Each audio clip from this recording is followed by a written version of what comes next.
18 forward gears, a range selector, a splitter on the side of the knob, and a clutch pedal that can grind money out of your pocket if you push it 1 inch too far. The Eaton Fuller 18-speed is the transmission that separates drivers from steering wheel holders. But CDL school skips the part that actually matters. Nearly every grinding, jerking, gear hunting mess you hear at a truck stop traces back to the same 10 mistakes. And the old-timers who make that gearbox sound like silk are using 5 tricks nobody teaches in class. Before we get into the list, a quick refresher for anyone who trained on automatics. An 18-speed is really a 5-speed pattern used over and over. You run through low range, flip the range selector up, run through the same pattern again in high range, and the splitter on the knob cuts each of those top gears in half. Simple in theory. In practice, that chrome shift knob has humbled more grown men than any piece of equipment on the road. So let's get into them, starting with the mistake that makes veteran mechanics wince from across the shop. Number 1. Pushing the clutch to the floor while the truck is rolling. This is the classic. A new driver climbs down from a training truck, gets into a Peterbilt with an Eaton Fuller, and treats that clutch pedal like the one in his pickup. All the way down, every shift. What he doesn't know is that hiding at the bottom of that pedal travel is a clutch brake, a little disc whose only job in life is to stop the input shaft from spinning, so you can get into gear from a dead stop without grinding. Use it standing still, and it works beautifully. Use it while you're rolling down the highway at 30 miles an hour, and you're asking a small brake to stop a shaft that the whole driveline is spinning. The result is a horrible metallic protest, a wounded clutch brake, and eventually a repair bill that can run into the thousands once the shop pulls the transmission. A rolling shift needs maybe an inch or two of pedal, just enough to break torque. Anything past that is a donation to your local truck shop. Watch a veteran's left foot sometime. It barely moves, because after 30 years he knows exactly what that pedal costs. Number 2. Slipping the clutch on takeoff, usually because you started in the wrong gear. You can smell this mistake before you see it. That hot, bitter, burned clutch smell drifting across the fuel island. A rookie tries to pull 80,000 pounds away from a stop sign in 4th gear. The truck shudders, and instead of grabbing a lower gear, he rides the clutch halfway to the next intersection, cooking the friction material the entire way. The 18-speed gives you plenty of low gears for a reason. Bobtailing around the yard, sure, take off in 3rd or 4th. Loaded to the axles on an uphill start, you want low gear or 1st, let the clutch out smooth and quick, and let the gearbox do the pulling. The clutch on a big truck is designed to be either in or out, not massaged like a sports car. Every second of slip is heat, and heat is the one thing a clutch disc cannot forgive. A good takeoff is boring. The pedal comes up, the truck moves, and nothing smells like burning money. But at least a burned clutch announces itself quietly. The next mistake you can hear from a quarter mile away. Number 3. Winding every gear out to the governor. There's a certain sound a rookie truck makes leaving a truck stop. That diesel screaming to the top of the tack in every single gear, 1st through 8th, like he's qualifying at Daytona. Old drivers call the cure progressive shifting, and it's dead simple. In the low gears, shift low. Down around 13 or 1400 RPM, the truck barely needs any power to get moving, so grabbing the next gear early costs you nothing. Save the higher revs for the higher gears, where the truck actually needs them to keep pulling. Wind out every gear, and you're burning extra fuel, hammering the driveline, and announcing to every driver in the parking lot that you got your CDL a month ago. There's also a practical payoff. Shifting at lower RPM in the low gears means smaller gaps between engine speed and road speed, which makes every shift smoother and easier to time. The screaming takeoff feels fast. The quiet, early shifting takeoff actually is fast, because that driver never misses a gear. Number 4. Fighting the range selector. The range selector is that flip lever on the front of the knob, and it runs on air, not muscle. The rule the old hands live by is pre-select.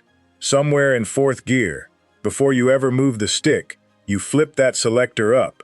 Nothing happens yet, and that's the point. The transmission waits, and the moment you pass through neutral on your way to fifth, the air system swaps ranges for you, quick and clean. Rookies do it backwards. They yank the stick into neutral, then fumble for the selector, then try to force the lever into high range while the air is still doing its work. That's when you hear the grind, and that's when a range synchronizer starts dying an expensive death. The other version of this mistake is hesitating in neutral after a pre-select, letting the truck slow while the range has already shifted underneath you. Flip it early, shift without pausing, and the 18-speed rewards you. Rush it or muscle it, and it will embarrass you in front of everyone at the scale house. And sitting right next to that range lever is a smaller switch that causes even more trouble. Number 5. Playing with the splitter like it's a toy. The splitter is the little thumb switch on the side of the knob, and it splits every high-range gear in half. Rookies discover it, and suddenly they're splitting every gear, bobtailing empty down a flat interstate in Nebraska, working that switch like a video game controller. 30 gear changes to reach cruising speed when 8 would have done it. The splitter exists for one thing, keeping a loaded engine in its power band when the gaps between full gears are too wide. Grossing out at 80,000 on a climb, that half step is gold. Running empty on flat ground, it's just extra wear and extra chances to botch a shift. And the technique matters too. You pre-select the splitter with your thumb, then simply brake torque, a light lift off the throttle or a feather of clutch, and the split happens on its own. Trying to move the stick during a split or flipping the switch at the exact moment of the shift just confuses the air system. Veterans split gears so smoothly a passenger never feels it. That smoothness starts with only splitting when the load demands it. Number 6. Trying to downshift on a steep downgrade. Now we get to the mistake that doesn't cost money. It costs lives. The rule is older than most of the trucks on the road. You go down a mountain in the gear you would climb it, and you select that gear at the top, while you still have all your speed control. A rookie crests Wolf Creek Pass still in the gear he cruised in, starts picking up speed on that 7% grade, and decides he'll just grab a lower gear on the way down. Except a loaded truck accelerating downhill runs away from engine speed almost instantly. He pulls it out of gear, can't rev high enough to match, and now he's in neutral on a mountain with 80,000 pounds pushing him, brakes heating toward failure, staring at a runaway truck ramp and hoping he reaches it. That's exactly how trucks end up buried to the axles in gravel arrestor beds, and that's the lucky version of the story. Gear at the top, Jake brake on, light steady brake checks, and the hill is boring. Miss the gear at the top, and there may not be a bottom you walk away from. Number 7. Downshifting without raising the engine RPM. Upshifts are forgiving. Downshifts are where the 18-speed finds out what you know. When you're slowing for an exit ramp and you want a lower gear, that lower gear needs the engine spinning faster than it currently is, not slower. So the move is out of gear, then a solid stab of throttle to bring the RPM up, then into the lower gear, right as the needle sweeps through the sweet spot. Rookies skip the throttle blip entirely. They pull it out of gear, shove it toward the lower hole, and meet a wall of grinding teeth because the engine is loafing at 1,000 RPM while the road speed is demanding 15 or 1600. Then they panic, and now they're coasting toward a red light in neutral with a face the color of the stoplight. The blip isn't optional, and it isn't subtle. On a loaded truck, it's a real rev, matched to your road speed. Get it right, and the lever falls into gear like it was greased. Get it wrong, and the whole rest area gets to hear about it. Number 8. Death gripping the shift lever. You can spot a nervous driver by his right hand, white knuckles wrapped around the knob, forearm flexed, trying to force that lever into gear like he's arm wrestling the transmission. An 18 speed doesn't respond to force, it responds to timing. When the engine speed and road speed line up, the lever slides into gear with 2 fingers. When they don't line up, all the muscle in the world just grinds metal. The veterans drive with an open palm, pressure instead of grip, guiding the lever toward the gate and letting it fall in the instant the transmission is ready. Some of them barely look like they're shifting at all. Forcing it does real damage over time, bending shift forks and rounding off the dogs on the sliding clutches inside the box. And it teaches you nothing, because you never learn to feel the moment the gear wants to engage. If the lever is fighting you, more arm will never win that fight. Fix your RPM instead. Number 9. Staring at the tachometer, or worse, at the shifter. New drivers shift with their eyes. They watch the needle climb to the magic number the instructor gave them, glance down at the knob to check the splitter position, look back at the tach for the downshift blip. Meanwhile, the truck covers 150 feet of highway every second and a half, and traffic doesn't wait for anybody's gear change. Every glance at that dash is a stretch of road you didn't see. The tach is training wheels. It's there to teach you what 1500 RPM sounds like and feels like, so that eventually you don't need it. A driver who can't shift without staring at gauges isn't done learning yet, and the interstate is a bad classroom. Keep your eyes up, especially in town, especially in construction zones, and let your ears run the tach for you, which, as it happens, is exactly what the veterans do, and we'll get to that in the tricks. Quick pause. If this is bringing back memories, or teaching you something the trainer never did, hit subscribe. This channel covers trucking the way it actually works, every week. Now, one last mistake, and then the good stuff. The 5 tricks the old hands know. Number 10. Panicking after a missed gear. Everybody misses gears. The man who says he never has is lying, or he drives an automatic. The real damage happens in the 2 seconds after the miss, because rookies freeze. They end up in neutral, the truck decelerating, and instead of recovering, they keep stabbing at the same gear they missed, grinding away while their speed bleeds off, and the gear they wanted gets further out of reach. Some give up entirely and coast in neutral, which is illegal in a commercial truck, will fail you on any road test, and leaves you with no engine braking and no power, exactly when you might need both. A missed gear is a 2-second problem if you stay calm, and a serious problem if you don't. There's a clean recovery move that veterans use without even thinking about it, and it's waiting for you at the end of this video as trick number 5. First though, let's talk about the crown jewel of old school driving. That covers the 10 mistakes. Now for what the veterans actually do. 5 tricks, none of them taught in CDL school. All of them earned over 1 million miles. Trick number 1, floating gears. Watch an old hand run through the gears on a worn-in Kenworth W900, and you'll notice something strange. His left foot never moves after takeoff. He's floating, shifting without the clutch at all, using nothing but perfect RPM matching. Ease off the throttle to unload the gears, slip the lever to neutral, let the revs fall to exactly where the next gear wants them, and the lever glides in clean.